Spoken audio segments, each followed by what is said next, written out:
thought that pink slime could be so scary? We are talking about The Blob, specifically the 1988 remake of the 50s film that preceded it.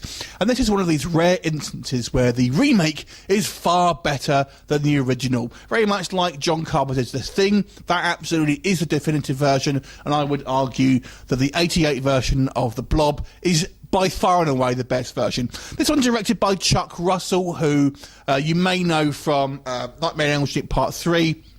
He also did The Mask, so he's had lots of creature and sort of special effects roles here.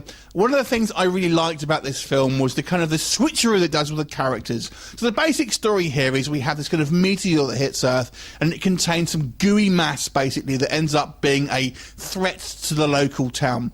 Now, the story starts off with who you think is going to be our protagonist, this kind of all-American American football player, basically, who seems like a nice stand-up guy, but he is killed in the first kind of like quarter of the film, and we have Kevin Dillon, who is the severely mulleted badass of this town, who ends up being the hero. And it also does another very similar thing with a kind of a police character as well.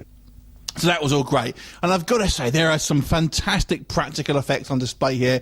Some really great effects of melting flesh, arms getting pulled off, things like that. There's a real mixed bag of effects here, and it's all done fantastically.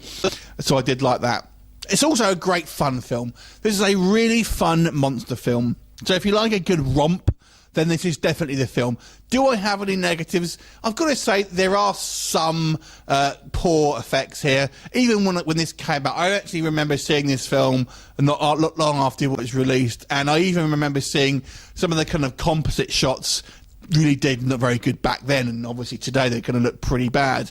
So those kind of shots admittedly do look bad, but I would say, you know, some of the other stuff, it is really good. And this is really before the days of, obviously, CGI. Also, Kevin Dillon as a leading man, I never really thought he really had the chops, and he almost overacts a little bit here.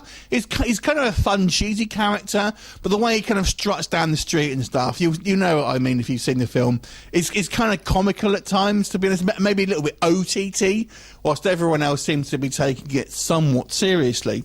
And also, that mullet hasn't aged well, I can tell you that much.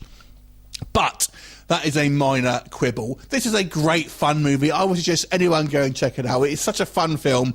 Yeah, it's kind of cheesy. Yeah, it's not overly kind of complicated. There's not really a lot of surprises other than the characters getting killed off, you'd expect. But it's a good fun creature feature. I'm definitely going to give this movie an 8 out of 10. Have you seen it? What did you think of it? Leave me a comment, and I'll look forward to you next time. Bye for now.